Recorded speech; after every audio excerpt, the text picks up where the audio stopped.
सुप्रभात। मैं अजीत कुमार दुबे, सहायक प्राध्यापक जमशेदपुर कोऑपरेटिव कॉलेज, शिक्षा शास्त्र विभाग। आज हम लोग कोर्स 6 का यूनिट सेकंड पढ़ने वाले हैं, जो है फॉर्म्स एंड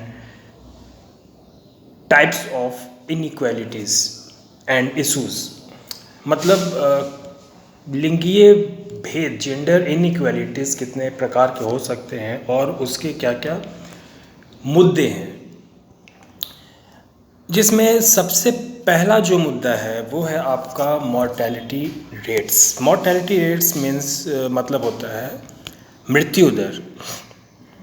मृत्यु दर को हम एक सेंस में हम ये ले सकते हैं कि किसी क्षेत्र में एक साल में 1000 लोगों पे कितने मृत्यु हुई, कितने बच्चों की कितने लोगों की मृत्यु हुई। भारत में ये मॉर्टेलिटी रेट्स बहुत ज़्यादा है। यहाँ पर शहरों के मुकाबले गाँव में ये संख्या आपका बहुत ज़्यादा है। इसमें आप ये कह सकते हैं, और ये रेट्स आपका लड़के और लड़कियों के बीच बहुत हाई है।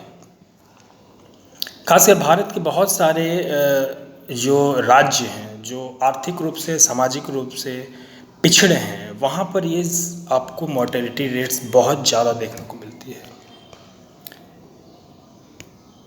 इसका सबसे बड़ा रीज़न हो सकता है स्वास्थ्य सेवाएं। स्वास्थ्य सेवाएं हमारे देश में बहुत ही कम है।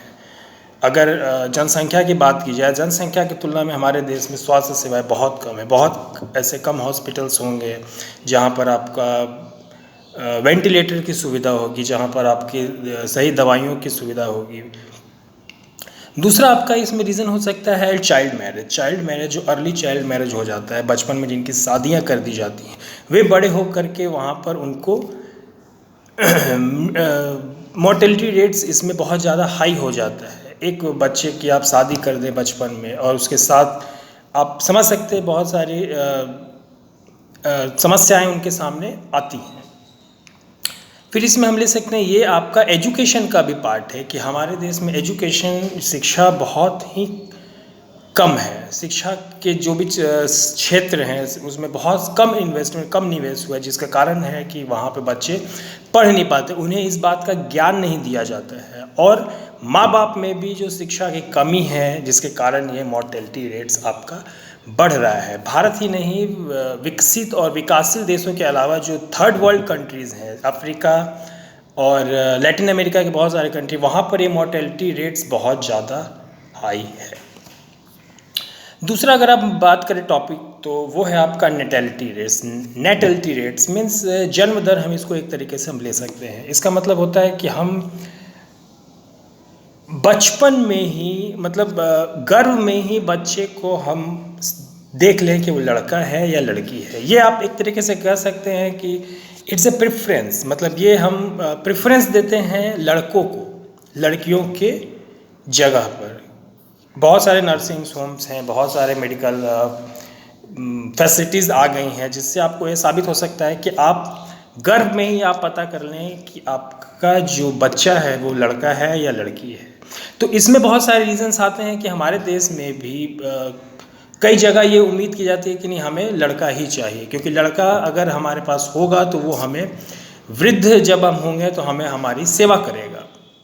इसलिए और लड़कियों को इसलिए प्रेफरेंस नहीं दिया जाता है कि लड़कियां होंगे तो लड़कियों को हमें शादी करना पड़ेगा, उन्हें दूसरे जगह हमें शादी करके भेज देना पड़ेगा। तो वो हमारे लिए ज़्यादा उपयोगी नहीं है, वो हमारे लिए ज़्यादा सेवा के लिए हमारे पास नहीं रह पाएंगे। तो इसलिए लड़कों को ज़्यादा प्रेफरेंस दिया जाता है, जिसका और इसका कारण क्या है कि आपका अर्ली मैरिज में भी आपका एबॉर्शंस हो जाते हैं, भ्रूण हत्या हो जाती है। आजकल बहुत सारे भारत में ऐसे हॉस्पिटल्स हैं जहाँ पर ये फैसिलिटी, आप समझ आइए, वो वहाँ पे मौजूद है कि आपको पहले ही भ्रूण को बता दिया जाएगा और ये बता दिया जाएगा कि आपका लड़का है या लड़की है, फिर उसका आपको अबॉर्शन कराना पड़ सकता है।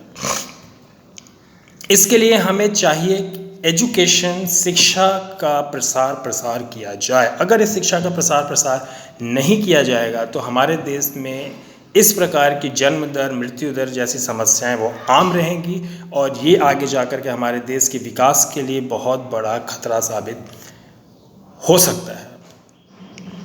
हमारी सरकार को बहुत सारे नियम, रूल्स, रेगुलेशंस इस बेसिस पे और कड़े बनाने पड़ेंगे, जिसके कारण गर्ल्स और बॉयज़, लड़के और लड़कियों में जो इस प्रकार की जो असमानता है उसे हम कम कर सकें। आज के लिए इतना ही। धन्यवाद।